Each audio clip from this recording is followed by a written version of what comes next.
अस्सलाम वालेकुम स्टूडेंट्स, कैसे हैं आप लोग। Students, today we are starting lesson number 8 and it's title is the rainbow. Rainbow का मतलब होता है कौसे कज़ा। Boats sail on the rivers. Boats मतलब कश्तियाँ, सेल तैरती हैं, रिवर्स दरियाओं में, कश्तियाँ दरियाओं में तैरती हैं। And ships sail on the seas, और बैरी जहाज़ समंदरों में तैरते हैं। शिप्स का मतलब होता है बैरी जहाज़, बोट्स का मतलब होता है कश्तियाँ, सीज़ समंदरों में। But clouds that sail across the sky, लेकिन बादल जो कि आसमान में तैरते हैं, are prettier far than these, इनसे कहीं ज़्यादा खूबसूरत हैं। प्रीटियर फार कहीं ज़्यादा खूबसूरत। There are bridges on the rivers, दरियाओं पर पुल होते हैं। As pretty as you please, इतने खूबसूरत जितने आप चाहें। प्लीज़ का मतलब होता है खुश होना या रजामंद होना, या आप चाहना किसी चीज़ को ना। As pretty as you please, इतने खूबसूरत जितने खूबसूरत आप चाहें। But the bow that bridges heaven, लेकिन कौसे कज़ा जो आसमान पर पुल बनाती है। बो यहाँ पे रेनबो को कहा गया है। कौसे कज़ा ब्रिजेस पुल बांधती है, हेवन आसमान में। लेकिन कौसे कज़ा जो आसमान में पुल बांधती है। एंड ओवरलुक्स द ट्रीज़, और दरख्तों के ऊपर से झांकती है। ओवरलुक का मतलब होता है झांकना ऊपर से किसी चीज़ के। And builds a road from earth to sky, और ज़मीन से आसमान तक एक पुल बनाती है। Is prettier far than these, इनसे कहीं ज़्यादा खूबसूरत है। इस पूरी पोएम के अंदर ये बताने की कोशिश की गई है कि जो नेचुरल चीज़ें होती हैं, जो कुदरती चीज़ें होती हैं, वो मैन मेड चीज़ों से, इंसानों की बनाई हुई चीज़ों से कहीं ज़्यादा खूबसूरत होती हैं। देखिए ना, आप यहाँ पर उन्होंने बताया है ना कि बोट्स यानी कि कश्तियाँ और जो बहरी जहाज़ होते हैं वो भी पानी में तैर रहे होते हैं, समंदरों में और दरियाओं में तैर रहे होते हैं। लेकिन इसके मुकाबले में जब हम आसमानों में तैरते हुए बादलों को देखते हैं तो वो इनसे कहीं ज़्यादा खूबसूरत हमें लग रहे होते हैं।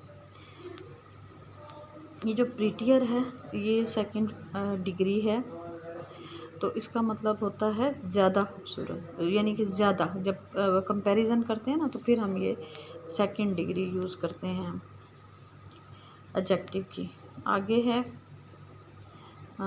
ये जैसा कि उन्होंने बताया कि पुल होते हैं, यानी वो ये कह रहे हैं कि आप जितने चाहें खूबसूरत पुल बना सकते हैं दरियाओं के ऊपर। लेकिन आसमान के अंदर देखें, ये जो रेनबो है वो भी ऐसे फील होती है ना जैसे एक पुल बना हुआ है।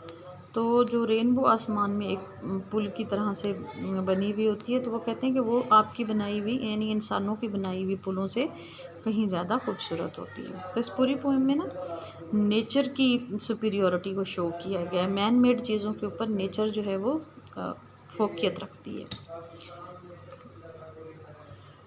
Let's have a look on some words I have chosen from the poem. The poem is very short and it's very easy, so I have found just few words and I have written their meanings as well. Sail, sail का मतलब है तैरना। Prettier ज़्यादा खूबसूरत। Bridges pull. Please खुश होना। Heaven, heaven का मतलब है आसमान। सॉरी मैं लिखना भूल गई, लिख देती हूँ मैं भी।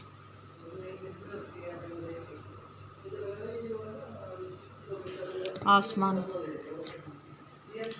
तो ये हमारी आज की पोएम थी, बहुत शॉर्ट सी थी, इसको आपने दोबारा से पढ़ लेना। Let's proceed. Now we have the next section of our lecture and that is change the voice, मतलब एक्टिव वॉइस को पैसिव वॉइस में चेंज करना। And today we will practice present continuous tense. We have already practiced indefinite tenses, present, past and future in the classroom, and now I am going to introduce present continuous tense. Continuous tense जैसा कि आपको पता है क्या होता है कि जिसमें हम लोग किसी चीज़ की कंटिन्यूटी को शो करते हैं। जैसे हम उर्दू में इसकी पहचान क्या होती है, रहा, रही, रहे, और रहा है, रही है, रहे हैं वगैरह। और फिर हम इंग्लिश में इसको जब बनाते हैं तो हम इसमें इज़, एम और आर हेल्पिंग वर्ब के तौर पे यूज़ करते हैं। ये देखिए ना, ही इज़ लिखा हुआ है। और फिर इसमें फॉर्म ऑफ वर्ब जो यूज़ होती है फर्स्ट के साथ आईएनजी का इजाफा होता है। ही इज़ टेकिंग मेडिसन, वो दवाई ले रहा है या दवा खा रहा है। ठीक है, अब ये कंटिन्यूस टेंस का एक सेंटेंस है। अब हमने इसको चेंज करना है पैसिव वॉइस में। पैसिव वॉइस में चेंज करने के लिए मैं आपको हमेशा से जब भी सिखाती हूँ तो ऐसे सिखाती हूँ कि आपने स्टेप बाय स्टेप देखना है। As I have already told you that कि इसमें ना सेंटेंस जो होता है वो बिल्कुल ही पलट जाता है। ठीक है, तो उसमें क्या होता है कि ऑब्जेक्ट जो है वो स्टार्ट में आ जाता है और सब्जेक्ट जो है वो एंड में चला जाता है।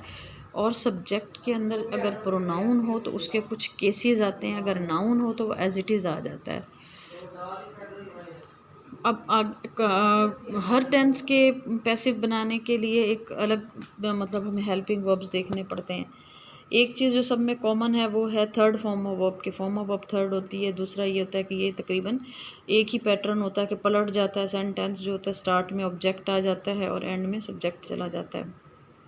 ये चीज़ कॉमन होती है, अदरवाइज़ हेल्पिंग वर्ब्स का जो पैटर्न है वो चेंज हो जाता है। अब देखिए, ही इज़ टेकिंग मेडिसिन, ये एक सिंपल सेंटेंस हो गया हमारे पास कंटिन्यूअस का। पैसिव बनाने के लिए स्टेप बाय स्टेप पहले क्या आएगा, ऑब्जेक्ट आएगा। ऑब्जेक्ट में हमने क्या लिखा, मेडिसिन। मेडिसिन ऑब्जेक्ट लिखने के बाद what is the second step, second step is to write helping verb. इसमें हेल्पिंग वर्ब्स क्या आएंगे, इज़, बीइंग।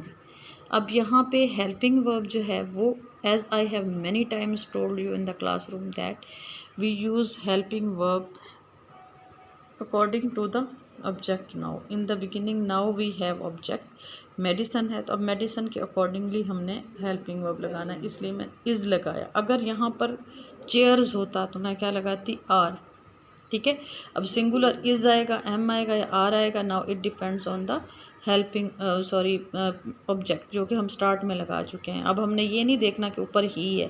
अगर फॉर एग्जांपल ऊपर होता दे आर टेकिंग मेडिसिन, तो दे के अकॉर्डिंगली तो आर लगता ना, लेकिन चूंकि मेडिसिन यहाँ पे सिंगुलर में आ रही है तो हमने ऑब्जेक्ट लगाने के बाद जो उसका हेल्पिंग वर्ब लगाना था वो इज़ ही लगाना था।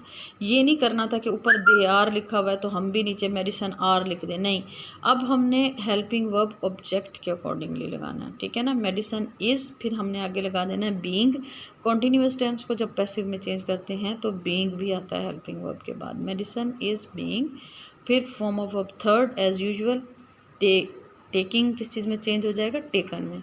फिर बाय लगा के और सब्जेक्ट आ जाता है। अब सब्जेक्ट यहाँ पे क्या है, एक प्रोनाउन है ही, तो ही का प्रोनाउन का जो है यहाँ पे जो यहाँ पर ऑब्जेक्टिव केस आएगा और उसमें क्या आएगा, हिम, बाय हिम हो जाएगा। Medicine is being taken by him. ये इसके स्टेप्स हैं, I am repeating them again. पहले ऑब्जेक्ट आएगा, ऑब्जेक्ट के बाद हेल्पिंग वर्ब आएगा और वो अब ऑब्जेक्ट के अकॉर्डिंगली होगा। ऊपर वाले सब्जेक्ट के अकॉर्डिंगली जो कुछ भी ऊपर लगा हुआ है उसको नहीं देखना, अब आपने ऑब्जेक्ट को देखना है। सिंगुलर या प्लूरल आपने ऑब्जेक्ट के अकॉर्डिंगली लगा देना है। फिर बीइंग आ जाएगा, फॉर्म ऑफ वर्ब थर्ड आ जाएगी, बाय लगा के सब्जेक्ट जो है वो आ जाएगा। यहाँ पे चूँकि ये प्रोनाउन है ही तो इसलिए ये ऑब्जेक्टिव केस हिम आ गया। अगर यहाँ पे कोई नाउन होता जैसे अली तो वो एज इट इज़ यहाँ पे अली आ जाता। नाउन में चेंज हम नहीं लेकर आते, प्रोनाउन में चेंज लेकर आते। ठीक है, he is not taking medicine, medicine is not being taken by him. Is he taking medicine, is medicine being taken by him. Now students, ये मैंने आज आपको एक नया जो है टेंस इंट्रोड्यूस करवाया है पैसिव वॉइस में। तो आपने क्या करना है कि इसको फोकस करना है, इसको गौर से देखना है। कल इंशाल्लाह हम इसकी मज़ीद प्रैक्टिस करेंगे कुछ और सेंटेंसेस की, और फिर मैं आपको होमवर्क में भी दूंगी। और जो पोएम मैंने पढ़ाई है उसको भी आपने एक दफ़ा से और रिवाइज़ कर लेना है। ठीक है, अपना बहुत ज़्यादा ख्याल रखिएगा। अल्लाह हाफिज़।